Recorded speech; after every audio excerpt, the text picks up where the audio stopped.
নমস্কার, welcome to Shampa's kitchen. Shampa রান্নাঘরে আপনাদের সকলকে স্বাগত জানাই। গরম পড়ে গেছে আর বাজারে উঠেছে এঁচোড়।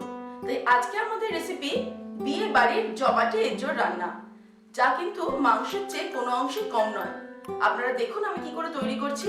রেসিপিটা ভালো লাগলে ছোট্ট করে একটা লাইক এবং সকলের সঙ্গে শেয়ার করার অনুরোধ রইল। আর নতুন নতুন রেসিপির আপডেট পাওয়ার জন্য এক্ষুনি আমার চ্যানেলকে সাবস্ক্রাইব করে নিন। তাহলে চলুন শুরু করি বিয়ে বাড়ির স্টাইলে এঁচোড়। সবার প্রথমে আমি কড়াইতে বেশ কিছুটা পরিমাণ জল গরম করেছি। তার মধ্যে আমি এঁচোড়গুলো সিদ্ধ করে নেব। ডুমো ডুমো করে কেটে রাখা এঁচোড়গুলো এই জলের মধ্যে দিয়ে দিলাম। দিয়ে দেব হাফ টিস্পুন মতো নুন। এঁচোড়টাকে সিদ্ধ করব সম্পূর্ণ নয়, 70 থেকে 80%। এঁচোড়টা সিদ্ধ হওয়ার পরে ফিরে আসছি। 10 মিনিট আমি এঁচোড়টাকে সিদ্ধ করে নিলাম। এবারে আমি এঁচোড়গুলোকে তুলে নেব।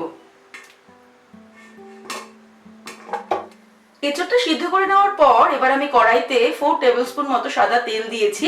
তেলটা ভালো মতো গরম হয়ে গেলে এর মধ্যে আমি আলু ভেজে নেব। দুটো মাঝারি সাইজের আলু আমি টুকরো করে কেটে রেখেছি ডুমো ডুমো করে, সেটা দিয়ে দিলাম। আর এর সঙ্গে যে এঁচোড়টা আমি সিদ্ধ করে রেখেছি, অর্থাৎ 500 গ্রাম এঁচোড় আমি সিদ্ধ করে নিলাম, সেই এঁচোড়টাও কিন্তু একবারে ভেজে নেব। ভাজার সময় দিয়ে দেব সামান্য একটু হলুদ, হাফ টিস্পুন হলুদ আমি এর উপর দিয়ে দিলাম। দিয়ে আলু আর সিদ্ধ করে রাখা এঁচোড় একসঙ্গে আমি ভেজে তুলে নেব।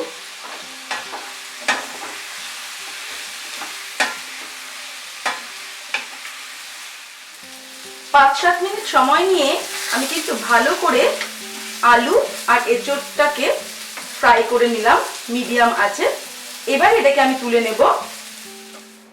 এবারে আমি কড়াইতে আরো 3 টেবিলস্পুন মতো সাদা তেল নিয়ে নিয়েছি।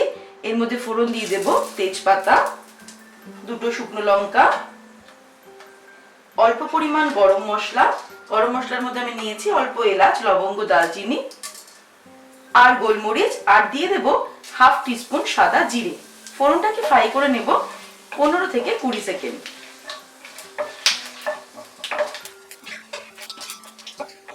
ফোড়নের সুগন্ধ যখন বেরোতে শুরু করবে তখন আমি এর মধ্যে দিয়ে দিচ্ছি কুচানো পেঁয়াজ। দুটো বড় সাইজের পেঁয়াজ আমি কুচিয়ে রেখেছি। পেঁয়াজটাকে ভেজে নেব মিডিয়াম আঁচে 4 থেকে 5 মিনিট।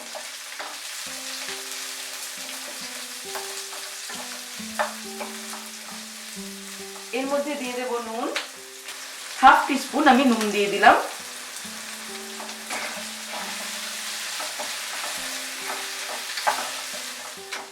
পেঁয়াজটা খুব ভালো করে ফ্রাই করে নেওয়ার পর এবার এর মধ্যে আমি দিয়ে দেবো আদা রসুন বাটা। আমি 1 টেবিলস্পুন মতো আদা বাটা দিয়ে দিচ্ছি, আর রসুন বাটা দেব 2 টিস্পুন।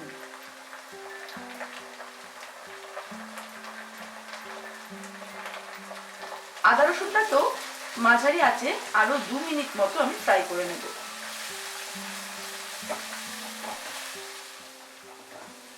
আদা রসুনটা ফ্রাই করার পর এবার আমি আঁচটাকে একদম কমিয়ে গুঁড়ো মশলাগুলো এর মধ্যে অ্যাড করব।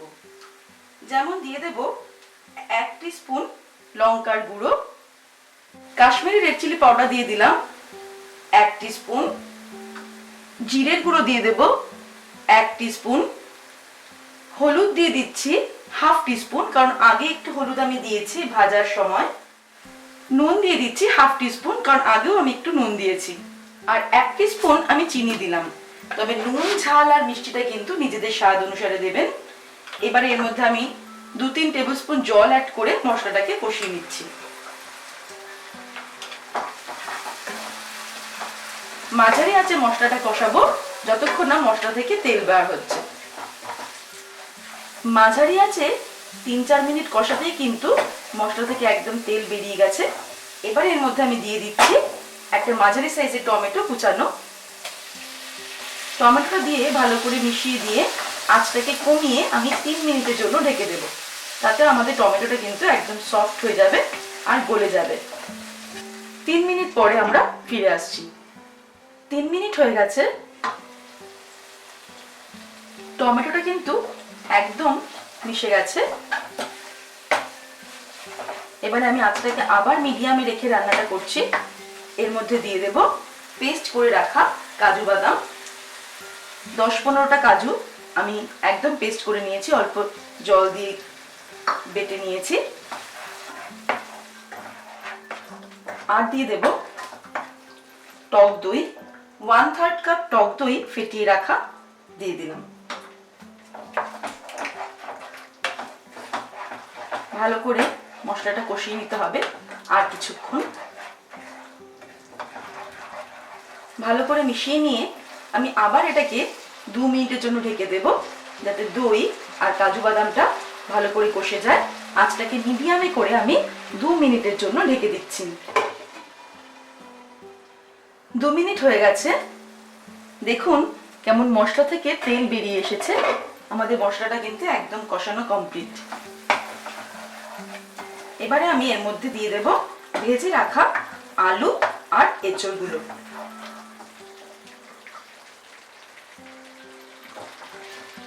আর দিয়ে দিচ্ছি 1/2 টিস্পুন গরম মশলার গুঁড়ো।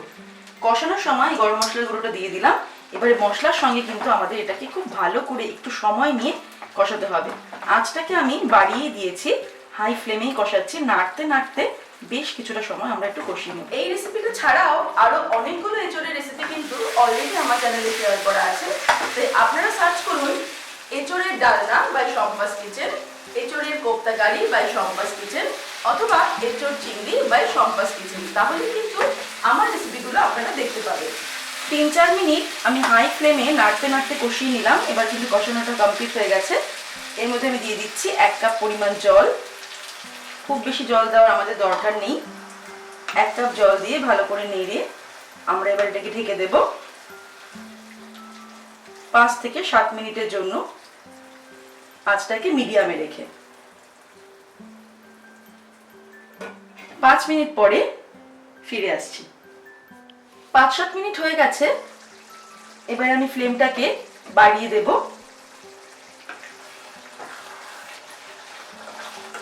নিজেদের ইচ্ছে মতো কিন্তু গ্রেভিটা রাখবো। অনেকে এঁচড়টা একটু শুকনো পছন্দ করে, আবার অনেকে একটু গ্রেভি, সেটা সম্পূর্ণ নিজেদের ব্যাপার। এর মধ্যে আমি দিয়ে দেব ফাইনালি আরো 1/2 টিস্পুন গরম মশলার গুঁড়ো আর 1 টিস্পুন ঘি।